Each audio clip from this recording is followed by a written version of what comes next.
Hey everyone, I'm here to read chapter 4 from The Lemonade Crime so we can continue learning about what is happening with Evan and Jessie. Chapter 4, Hearsay. Hearsay, noun, quoting someone else's words when that person is not present to say whether those words are true. Rumor, hearsay is not allowed as evidence in a court of law. So you get it, asked Megan, leaning back in her chair. They're the same, see? The math problem was about symmetry. There were 5 different shapes drawn on the page, and for each one, Evan had to figure out if the shape was symmetrical or not. If it was, he had to draw the line of symmetry. Megan had already done the first one to show him how.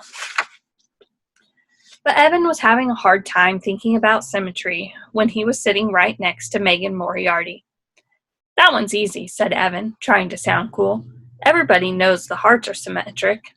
Not all hearts, said Megan. Look at this one.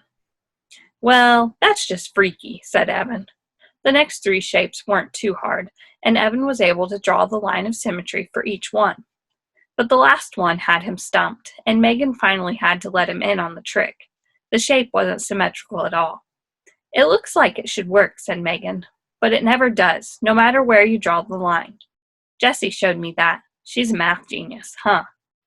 Evan didn't say anything. Having a sister who was smart enough to skip a whole grade was like having a best friend who was a basketball star.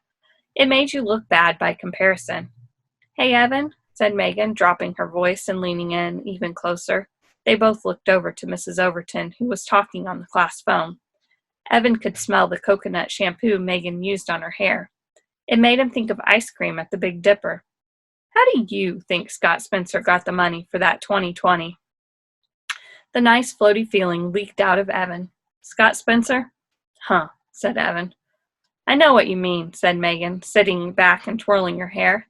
He always acts so nice when the teacher's around, but then he's really mean in the halls. Yeah, that's Scott, mumbled Evan. You know, said Megan, leaning in again, Scott once told me his mother makes $10 a minute. Do you believe that?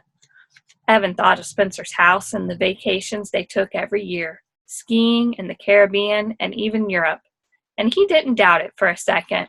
Sure, he said, you should see where he lives. I heard he has a new TV that's as big as the whiteboard. Megan pointed to the large whiteboard at the front of the room. Probably, said Evan. You wouldn't think a kid like that would steal things.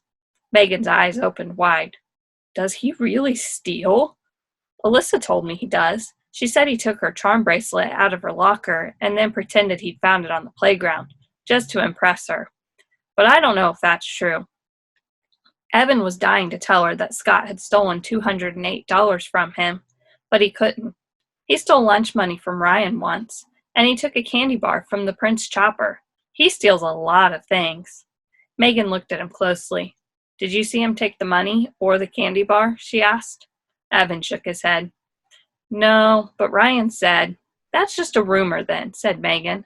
You can't believe everything you hear. That's what my parents always say. If you knew him like I do, you'd think it was true too.